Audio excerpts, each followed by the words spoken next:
রাত ঠিক 2টা। আপনি স্ক্রল করছেন, ফোনের নীল আলোটা আপনার চোখে বিচ্ছে, কিন্তু ঘুম নেই। কেন জানেন? কারণ আপনার ভেতরে একটা অস্থিরতা আছে। আপনি জানেন কাল সকাল 9টায় সেই একই একঘেয়ে জীবন আপনাকে গিলে খাবে। সে একই বাসের ভিড়, বসের ঝাড়ি, আর মাস শেষে পকেটে পড়ে থাকা কয়েকটা খুচরো টাকা। আচ্ছা, কখনো ভেবেছেন যাদের আমরা সফল বলি, তারা যখন ভোর 5টায় দিন শুরু করে, তারা কি শুধু কাজ করার জন্য ওঠে, নাকি তারা এমন কিছু জানে যা আপনি জানেন না? বেশিরভাগ মানুষ মনে করেন ভোর 5টায় ওঠা মানে একটা বড় শাস্তি, কিন্তু সত্যিটা কি জানেন? বিছানার এই ওমটুকুই আপনার জীবনের সবচেয়ে বড় শত্রু। আপনি যখন কম্বল মুড়িতে ঘুমাচ্ছেন, তখন কেউ একজন নিজের সাম্রাজ্য করার প্রথম ইটটা গেঁথে ফেলেছে। আজকের এই ভিডিওটা কোনো সাধারণ মোটিভেশন নয়। আজ আমি আপনাকে দেখাবো কেন আপনার ঘড়ির ওই 5টার অ্যালার্ম আসলে আপনার আর্থিক মুক্তির চাবিকাঠি। শেষ পর্যন্ত না দেখলে আপনি হয়তো সারা জীবন ওই 9টা থেকে 5টায় ইঁদুর দৌড়ে আটকে থাকবেন, তাও যদি কপাল ভালো হয়। অন্যথায় আপনাকে ডিউটি করতে হবে 12 থেকে 14 ঘন্টা। আপনার কি মনে আছে গত মাসের 20 তারিখের কথা? মাসের মাঝামাঝি যেতে না যেতেই পকেটের টাকা টান পড়ে। সকালবেলা সেই কর্কশ অ্যালার্মের শব্দে যখন আপনার ঘুম ভাঙে, তখন আপনার প্রথম চিন্তাটা কি হয়? আর 5 মিনিট আরো বেশি ঘুমাই। ঠিক বললাম তো? এই একটা বাক্য আপনার পুরো দিনটাকে ধ্বংস করে দেয়। আপনি তাড়াহুড়ো করে তৈরি হন, আধা পর রুটি মুখে দিয়ে দৌড়ান বাসের পেছনে। ঘাম, মানুষের ধাক্কাধাক্কি, আর মনের ভিতর চলতে থাকে একরাশ বিরক্তি। আপনি অফিসে গিয়ে বসেন, কাজ করেন অন্য কারো স্বপ্ন পূরণ করার জন্য। দিন শেষে যখন আপনি বাড়ি ফিরেন, আপনার এনার্জি লেভেল থাকে শূন্য। বাসায় গিয়ে মা বাবার মুখের দিকে তাকাতে পারেন না। তাদের চোখের ওই প্রত্যাশা আপনার কাছে বোঝা মনে হয়। টাকা নেই বলে আপনার শখ বিসর্জন দিয়েছেন, ঠিক আছে, কিন্তু টাকার অভাবে যখন আপনার কাছের মানুষটা অসুস্থ হয়ে পড়ে আর আপনি অসহায় বোধ করেন, সেটাই হলো মধ্যবিত্তদের আসল নরক। আপনি কি জানেন কেন আপনি ওই চক্র থেকে বের হতে পারছেন না? কারণ আপনার দিন শুরু হয় রিয়াকশন দিয়ে। আপনি দুনিয়ার নিয়মে চলছেন, দুনিয়া আপনার নিয়মে নয়। একটা খুব সহজ অঙ্ক বোঝাই। আজ থেকে 10 বছর আগে 1000 টাকা দিয়ে যা আপনি কিনতে পারতেন, আজ তার অর্ধেকও পাচ্ছেন না। একে বলে ইনফ্লেশন বা মুদ্রাস্ফীতি। আপনার ইনকাম যদি প্রতি বছর 10% না বাড়ে, তাহলে আপনি আসলে দিন দিন গরিব হচ্ছেন। আপনি ভাবছেন আপনি কাজ করছেন, কিন্তু আসলে আপনি এক জায়গায় দাঁড়িয়ে আছেন আর পায়ের তলায় মাটি সরে যাচ্ছে। একে আমি বলি ইনভিজিবল পভার্টি বা অদৃশ্য দারিদ্র্য। ভোর 5টায় ওঠার সাথে এর সম্পর্ক কি? সফল মানুষেরা কম্পাউন্ডিং ইন্টারেস্টের গুরুত্ব বুঝে।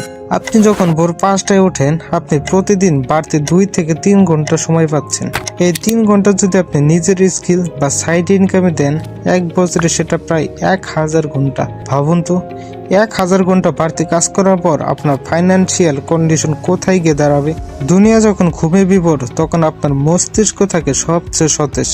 এই শান্ত সময়ে নেওয়ার সিদ্ধান্তগুলোই আপনার ব্যাংক ব্যালেন্স অঙ্ক বদলে দেয়। দুটো মানুষের গল্প বলি, আকাশ আর অর্ণব। একই পাড়ায় বড় হয়েছে, একই সাথে পড়াশোনা শেষ করেছে। আকাশ খুব সেফ থাকতে পছন্দ করে। সে রাত জেগে মুভি দেখে আর সকাল 8টায় কোনো মতে ঘুম থেকে উঠে অফিস ছুটে। তার জীবনটা একটা লুপের মতো। মাসের শুরুতে বেতন পায়, 10 তারিখের মধ্যেই সব শেষ, আর বাকি দিনগুলো ধার দেনা করে চলে। আকাশের কাছে সকাল মানে হলো বিরক্তি। সে ভাবে আমার ভাগ্যটাই খারাপ। অন্যদিকে অর্ণব চাকরি করে, কিন্তু সে একটা নিয়ম মেনে চলে। ভোর 5টা। শুরুতে অর্ণবের খুব কষ্ট হতো, চোখ জ্বালা করতো, বিছানা ছাড়তে ইচ্ছে হতো না, কিন্তু সে নিজেকে একটা কথা বলতো, এই ঘুমটা বিসর্জন দিলে আমি আমার পরিবারের আগামী 10 বছর কিনতে পারবো। ভোর 5টা থেকে 8টা পর্যন্ত অর্ণব অনলাইনে নতুন একটা স্কিল শিখত এবং ফ্রিল্যান্সিং করত।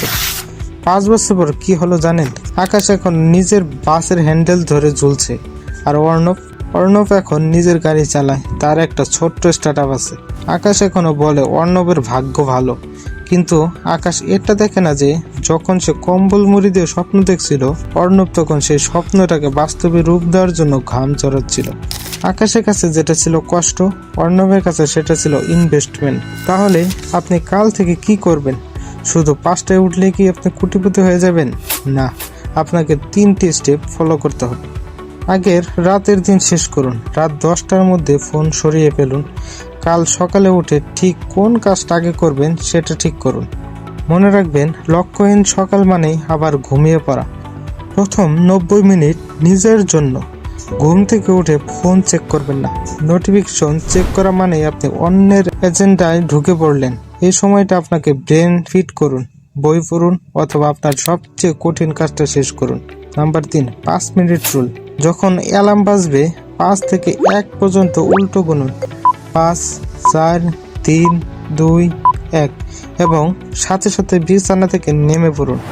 ব্রেনকে ভাবার সময় দেবেন না, কারণ ব্রেন আপনাকে আরামের দিকে টানবে।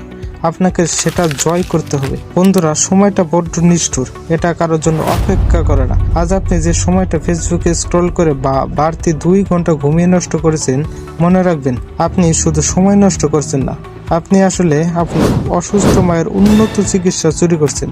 আপনি আপনার অনাগত সন্তানের ভালো স্কুলটা চুরি করছেন। আপনার মা বাবা বয়স্ক হয়ে যাচ্ছেন, তাদের কি অধিকার নেই আপনার টাকার একটু শান্তিতে বিশ্রাম নেওয়া? তাদের সেই দিনগুলো দেখার জন্য আপনাকে আজকের এই আরামটুকু বিসর্জন দিতে হবে। বিছানা থেকে নামাটা কষ্টের, কিন্তু সারা জীবন অভাবের তাড়নায় ঢুকে ঢুকে মরাটা তার চেয়েও বেশি কষ্টের। সিদ্ধান্ত আপনার। এখন সাময়িক আরাম নাকি ভবিষ্যতে স্থায়ী মুক্তি। কাল ভোর 5টায় দেখা হচ্ছে তো।